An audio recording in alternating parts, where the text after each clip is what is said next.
हर हर महादेव दोस्तों, ओम नमः शिवाय।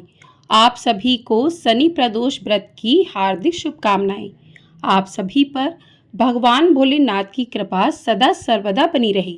आज की वीडियो में आप सुनेंगे शनि प्रदोष व्रत की संपूर्ण कथा।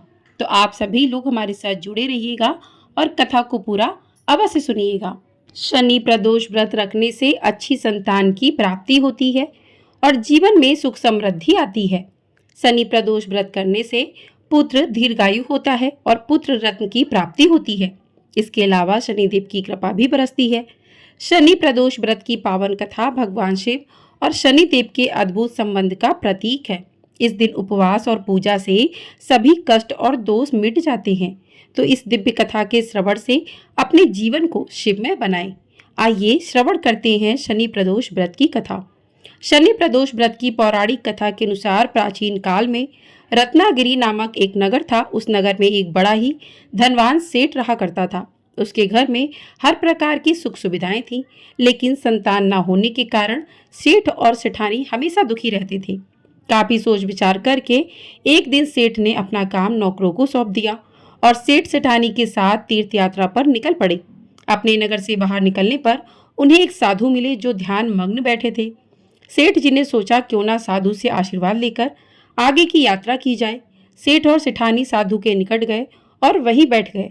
साधु ने जब आंखें खोली तो उन्हें ज्ञात हुआ कि सेठ और सेठानी काफी समय से आशीर्वाद की प्रतीक्षा में बैठे हैं। साधु ने सेठ और सेठानी से कहा कि मैं तुम्हारा दुख जानता हूँ, तुम शनि प्रदोष व्रत करो, इसमें तुम्हें संतान सुख प्राप्त होगा। साधु ने सेठ सेठानी को प्रदोष व्रत की विधि भी बताई और शंकर भगवान की निम्न वंदना भी बताई। उन्होंने कहा, तुम यही वंदना करना, हे रुद्रदेव शिव शंकर नमस्कार, शिव शंकर जगत गुरु नमस्कार, हे नीलकंठ सुर नमस्कार, शशि मौली चंद्र सुख नमस्कार, हे उमाकांत सुधि नमस्कार, उग्र तत्व रूप मन नमस्कार, ईशान ई प्रभु नमस्कार, विश्वेश्वर प्रभु नमस्कार। आगे साधु ने कहा कि हे भक्त, इस प्रकार से मंत्र का जाप करके भगवान की आराधना करना। जब तुम्हारी पत्नी गर्भ से हो जाए तब मेरे पास इसी जगह फिर चले आना। मैं तुम्हारे गर्भ में पल रहे बच्चे को भगवान शिव शंकर की अत्यंत ही रहस्यमयी कथा सुनाऊंगा। उसको श्रवण करने से तुम्हारे पत्नी के गर्भ पर कोई खतरा नहीं आएगा। दोनों पति पत्नी साधु बाबा से आशीर्वाद लेकर तीर्थ यात्रा के लिए आगे चले गए। तीर्थ यात्रा से लौटने के बाद सेठ और सेठानी ने मिलकर शनि प्रदोष व्रत किया, जिसके प्रभाव से सेठानी गर्भवती हो गई। अतः सेठ को उस महात्मा के कहे वचन याद आए और वह बिना विलंब किए अपनी पत्नी को लेकर उस महात्मा मुनि के पास पहुंचा और उस मुनि ने हाथ जोड़कर कहा कि हे महात्मन, मेरी संतान गर्भ में ही मृत्यु को प्राप्त हो जाती है। अतः इस संतान के जीवन की रक्षा करने के लिए आप वह रहस्यमय कथा सुनाइए, जिसको सुनने से हमारी पत्नी का गर्भ सुरक्षित रहे और हमें पुत्र की प्राप्ति हो। इतना कहते ही सेठ सेठानी उस महात्मा के चरणों में गिर पड़े। उस महात्मा ने उन्हें आशीर्वाद देते हुए कथा का शुभारंभ किया। उन्होंने कहा कि हे सेठ सेठानी, इस कथा को बड़े ही तन्मयता से, बड़ी श्रद्धा भाव से, बिना खंडित किए एकाग्रचित्त मन से श्रवण करो। इसको सुनकर तुम्हारे संतान की जीवन की रक्षा होगी। पूर्व वंश में जन्मे उसी नगर के राजा शिवी बड़े ही परोपकारी और धर्मात्मा थे। जो भी याचक उनके द्वार पर जाता कभी खाली हाथ नहीं लौटता था। प्राणी मात्र के प्रति राजा शिवी का बड़ा ही स्नेह था। अतः उसके राज्य में हमेशा सुख शांति और स्नेह का वातावरण बना रहता था। राजा शिवी हमेशा ईश्वर की भक्ति में लीन रहते थे। राजा शिवी को परोपकार, सरलता और त्याग के चर्चे स्वर्ग लोक तक प्रसिद्ध थे। देवताओं के मुख से राजा शिवी की इस प्रसिद्धि के बारे में सुनकर इंद्र और अग्नि को विश्वास नहीं हुआ। अतः उन्होंने उसी नरेश की परीक्षा लेने की ठानी और एक युक्ति निकाली। अग्नि ने कबूतर का रूप धारण किया और इंद्र ने एक बाज का रूप धारण किया। दोनों उड़ते उड़ते राजा शिवी के राज्य में पहुंचे। उस समय राजा शिवी एक धार्मिक यज्ञ का अनुष्ठान कर रहे थे। कबूतर उड़ते उड़ते आर्तनाद करता हुआ राजा शिवी की गोद में आ गिरा और मनुष्य की भाषा में बोला, राजन, मैं आपकी शरण में आया हूँ, मेरी रक्षा कीजिए। थोड़ी देर में कबूतर के पीछे पीछे बाज भी आ पहुंचा और बोला, राजन, निसंदेह आप धर्मात्मा और परोपकारी हैं, इसलिए आपका कोई शत्रु नहीं है। आप अजात शत्रु नाम से प्रसिद्ध हैं। आप उपकार करने वाले का भी अपकार करते हैं। आप दोष खोजने वालों में भी गुण खोजते हैं। ऐसे महान होकर आप यह क्या कर रहे हैं? मैं भूख से व्याकुल होकर भोजन की तलाश में भटक रहा हूँ। तभी सहयोग से मुझे यह पक्षी मिला और आप इसे शरण दे रहे हैं। यह आप अधर्म कर रहे हैं। कृपया करके यह कबूतर मुझे दे दीजिए, यह मेरा भोजन है। इतने में कबूतर बोला, शरणार्थी की प्राण रक्षा करना आपका धर्म है राजन, अतः आप इस बाज की बात मत सुनिए, यह दुष्ट बाज मुझे मार डालेगा। आगे उस ऋषि ने उस सेठ और सेठानी से कहा कि हे सेठ, दोनों की बात सुनकर राजा शिवी बाज से बोले कि हे बाज, यह कबूतर तुम्हारे भय से भयभीत होकर मेरी शरण में आया है, अतः ये मेरा शरणार्थी है। मैं अपनी शरण में आए हुए शरणार्थी का त्याग कैसे कर सकता हूँ? जो मनुष्य भय, लोभ, ईर्ष्या, लज्जा या द्वेष से शरणागत की रक्षा नहीं करते या उसे त्याग देते हैं, सज्जन लोग उसकी निंदा करते हैं और उसको ब्रह्म हत्या के समान पाप लगता है। जैसे हमें अपने प्राण प्यारे हैं, वैसे ही सभी जीवों को अपने प्राण प्यारे हैं। समर्थ और बुद्धिमान मनुष्य को चाहिए कि असमर्थ व मृत्यु भय से भयभीत जीवों की रक्षा करे। अथाह हे बाज, मृत्यु के भय से भयभीत यह कबूतर मैं तुम्हें नहीं दे सकता। इसके बदले तुम जो चाहो खाने के लिए मांग सकते हो, मैं वह तुम्हें अविष्ट वस्तु देने को तैयार हूँ। तब बाज बोला कि हे राजन, मैं भूख से पीड़ित हूँ। आप तो जानते ही हैं कि भोजन से ही जीव उत्पन्न होता है और बढ़ता है।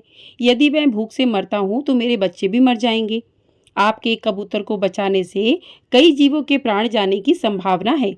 हे राजन, आप ऐसे कैसे धर्म का अनुसरण कर रहे हैं जो अधर्म को जन्म देने वाला है? बुद्धिमान मनुष्य उसी धर्म का अनुसरण करते हैं जो दूसरे धर्म का दहन ना करे। आप अपने विवेक के तराजू से तौलिए और जो धर्म आपको अविष्ट चिंतन, धन, वस्त्र, गौ और बड़े बड़े यज्ञों का फल यथा समय नष्ट हो जाता है, किंतु भयाकुल प्राणी को दिया अभयदान कभी नष्ट नहीं होता। अतः मैं अपने संपूर्ण राज्य और इस देह का त्याग कर सकता हूँ, परंतु इस भयाकुल पक्षी को नहीं छोड़ सकता। हे बाज, तुम्हें आहार की जरूरत है, सो जो चाहो आहार के लिए मांग सकते हो। बाज बोला कि हे राजन, प्रकृति के विधान के अनुसार कबूतर ही हमारा आहार है, अतः आप इसे त्याग दीजिए। राजा बोला कि हे बाज, मैं भी विधान के विपरीत नहीं जाता और शास्त्र कहता है कि दया धर्म का मूल है, परोपकार पूज्य है और दूसरों को पीड़ा देना पाप है। अतएव तुम जो चाहो सो दे सकता हूँ, परंतु यह कबूतर नहीं दे सकता।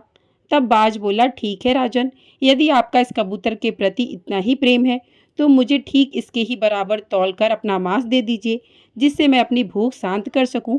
मुझे इससे अधिक और कुछ नहीं चाहिए। उस साधु महात्मा ने आगे कहा, हे सेठ, प्रसन्न होते हुए राजा शिवी बोला कि हे बाज, तुम जितना चाहो उतना मांस मैं देने को तैयार हूँ। यदि यह क्षणभंगुर देह धर्म के काम ना आ सके तो इसका होना व्यर्थ है। यह कहकर राजा ने तराजू मंगवाया और उसके एक पलड़े में कबूतर को बैठा दिया और दूसरे पलड़े में वह अपना मांस काट कर रखने लगे, लेकिन कबूतर का पलड़ा जहाँ का तहाँ ही रहा। तब अंत में राजा शिवी स्वयं उस पलड़े में बैठ गए और बोले कि हे राजन, यह ले लो, मैं तुम्हारा आहार तुम्हारे सामने बैठा हूँ। इतने में आकाश से पुष्प वर्षा होने लगी और मृदंग बजने लगी। स्वयं भगवान अपने भक्त के इस अपूर्ण त्याग को देखकर प्रसन्न हो गए। शिव जी संग माता पार्वती प्रकट हो गए और यह देखकर राजा शिवी विस्मय से सोचने लगे कि इन सब का क्या कारण हो सकता है। इतने में वह दोनों पक्षी अंतर्ध्यान हो गए और अपने असली रूप में प्रकट हो गए। इंद्र ने कहा, हे राजन, आपके जैसा धर्मपरायण और त्यागी मैंने कभी नहीं देखा। मैं इंद्र हूँ जो बाज बना था और यह अग्नि है जो कबूतर बना था। हम दोनों तुम्हारे त्याग की परीक्षा लेने आए थे। हे राजन, ऐसे मनुष्य बिरले ही होते हैं जो दूसरों के उपकार के लिए अपने प्राणों का मोह भी ना करें। ऐसा मनुष्य उस लोक को जाता है जहाँ से फिर लौटना नहीं पड़ता। अपना पेट पालने के लिए तो पशु भी जीते हैं, किंतु अभिनंदनीय तो वही मनुष्य है जो दूसरों के हित के लिए जीता है। इतना कहकर इंद्र और अग्नि स्वर्ग को चले गए।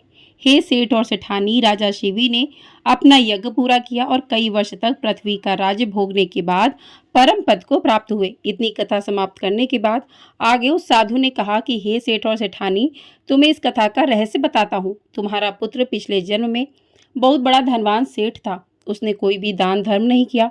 उसने गरीबों के खून पसीने की कमाई को हड़पा और उससे सुख भोगता रहा। उसके इस व्यवहार से कई गरीबों की जान चली गई। उसने कई गरीबों को ठगा और उनके धन संपत्ति पर अपना अधिकार जमाया। इस कारण हर बार यह तुम्हारे पत्नी के गर्भ में आता और गर्भपात होने के कारण यह मृत्यु को प्राप्त हो जाता। इसकी मृत्यु इसकी माता के कोख में ही हो जाती।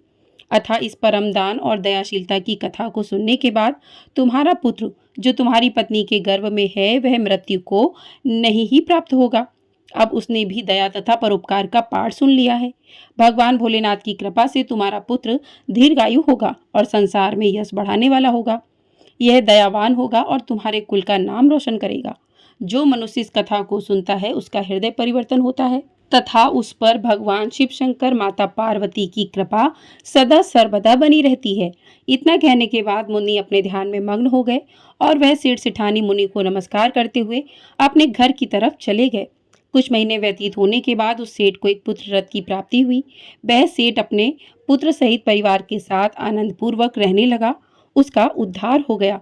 तो प्रेम से बोलिए भगवान शिव शंकर की जय। तो इस प्रकार से शनि प्रदोष व्रत की कथा पूर्ण हुई। प्रेम से बोलिए भगवान भोलेनाथ की जय। अब सुनते हैं शनि देव की कथा। तो प्रिय श्रोताओं, नर्मदा नदी के किनारे एक गांव में बहुत ही बड़े साहूकार का परिवार निवास करता था। साहूकार की मृत्यु हो चुकी थी। घर में साहूकारनी और उसके 2 बेटे थे। एक बड़ी बहू थी। साहूकारनी का छोटा बेटा मानसिक रोग से ग्रस्त था और उसकी मानसिक स्थिति ठीक नहीं थी। साहूकारनी की बड़ी बहू तारा को विवाह के कई वर्ष बीत गए थे, लेकिन उसे संतान नहीं हुई थी। तारा को सदैव यही भय रहता था कि कहीं उसके पति संतान पाने के लिए दूसरा विवाह न कर ले। यदि उसके पति ने दूसरा विवाह कर लिया तो उसे सौतन का दुख सहना पड़ेगा।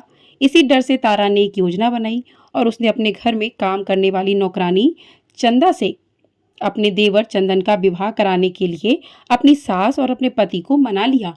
चंदा स्वभाव से बड़ी दयालु और कृष्ण भक्त थी। वह बचपन से ही साहूकारनी के घर काम करती थी और उसका अपना कोई नहीं था। अब चंदा का विवाह मानसिक रोगी चंदन से करा दिया गया। कुछ साल बाद चंदा ने एक सुंदर पुत्र को जन्म दिया, लेकिन चंदा की जेठानी तारा ने चंदा का बच्चा ले लिया और उसे घर से धक्के मारकर बाहर निकाल दिया। तारा ने अपने पति को भी अपने पक्ष में कर लिया। बेचारा चंदन तो मानसिक रोगी था, वह कर भी क्या सकता था और साहूकारनी चाह कर भी कुछ न कर सकी। दरअसल यह तो तारा की चाल थी। उसने कभी चंदा को अपने देवरानी माना ही नहीं। वह तो सिर्फ चंदा से उसका बच्चा लेना चाहती थी ताकि उसे पाल पोस कर अपना नाम दे सके। चंदा के बार बार रोने गिड़गिड़ाने पर भी तारा नहीं मानी और उसे उस गांव से ही निकाल दिया।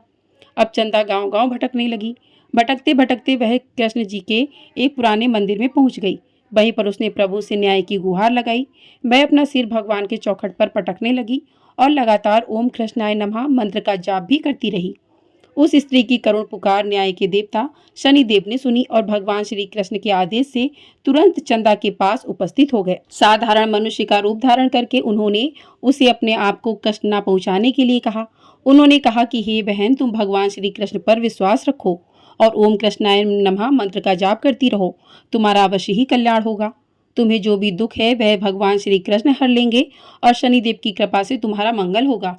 यह सुनकर चंदा भगवान श्री कृष्ण की आराधना में लग जाती है और शनिदेव का ध्यान करते हुए ओम कृष्णाय नमः मंत्र का जाप करने लगी। अब शनिदेव एक साधु का भेष बदलकर साहूकारनी के घर पहुंच गए और अलख निरंजन का अलख लगाने लगे। तब घर से बाहर साहूकारनी ने निकली और उसे भिक्षा देकर उन्हें प्रणाम किया। साधु रूपी शनिदेव ने कहा कि हे देवी, मैंने सुना है आपके घर में कोई मानसिक रोगी है। मैंने 7 सालों से हिमालय के जंगलों में भटकते हुए बहुत ही दुर्लभ जड़ी बूटी इकट्ठी की है जो हर प्रकार के रोगों को समाप्त कर देती हैं। यदि आप कहें तो मैं आपके घर के मरीज को ठीक कर सकता हूँ। उस साहूकारनी ने कहा कि हे महात्मन, अहो भाग्य जो आप यहाँ पधारे। हाँ महाराज जी, मेरा छोटा बेटा जो कि दिमागी रूप से बीमार है, आप उसे ठीक कर दीजिए। आप जो चाहेंगे मैं वह सब आपको दूंगी। आइए, घर के अंदर आइए। साहूकारनी ने अपने बेटे चंदन को साधु महाराज को दिखाया जो अब चंदा के चले जाने से बहुत दुखी था। साधु महाराज ने अपने कमंडल से जल निकालकर उसे अभिमंत्रित करके चंदन को पीने के लिए दिया। उस जल को पीते ही चंदन बिल्कुल ठीक हो गया। साधु महाराज ने तारा को भी बहुत समझाया कि वह चंदा का बच्चा उसे वापस कर दे और अपनी गलती को स्वीकार कर ले, लेकिन तारा नहीं मानी। वह तो उल्टे ही साधु महाराज को डांटने लगी और चंदन के ठीक होने से ईर्ष्या करने लगी। इस बात से रुष्ट होकर भगवान शनिदेव की दशा तारा को लग गई और वह मानसिक रोगी हो गई। उसका एक हाथ लकवा से ग्रस्त हो गया। साधु महात्मा के बताए अनुसार चंदन अपनी पत्नी चंदा को लेकर घर ले आया और अपनी पत्नी, बच्चे और माँ के साथ हंसी खुशी जीवन व्यतीत करने लगा। तारा को शनिदेव ने उसके कर्मों का फल दिया और चंदा के सिर्फ ओम कृष्णाय नमः मंत्र का जाप करने से उस पर कृपा बरसाई उसका बच्चा, पति और परिवार वापस मिल गया। उसका पति स्वस्थ हो गया। प्रेम से बोलिए शनिदेव महाराज जी की जय। तो इस प्रकार से शनिदेव की भी कथा पूर्ण हुई। आपको ये वीडियो पसंद आई हो, वीडियो को लाइक कर दीजिएगा। चैनल पर नए हैं तो चैनल को सब्सक्राइब भी कर लीजिएगा।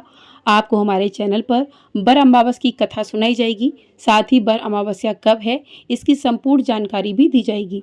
तो आप लोग चैनल को सब्सक्राइब करके ढेर सारा प्यार अपना ज़रूर दीजिएगा। तो दोस्तों, मेरा गला खराब होने के कारण आवाज़ में थोड़ी सी परेशानी आप लोगों को महसूस हो रही होगी, तो उसको आप लोग थोड़ा सा अपना सपोर्ट कीजिएगा। मेरी आवाज़ बिल्कुल ठीक हो जाए तो मैं आप लोगों के लिए बहुत अच्छी वीडियो लेकर आऊँगी, सभी कथाएं लेकर आऊँगी, और आप लोग ढेर सारा सपोर्ट अपना ज़रूर कीजिएगा। हर हर महादेव।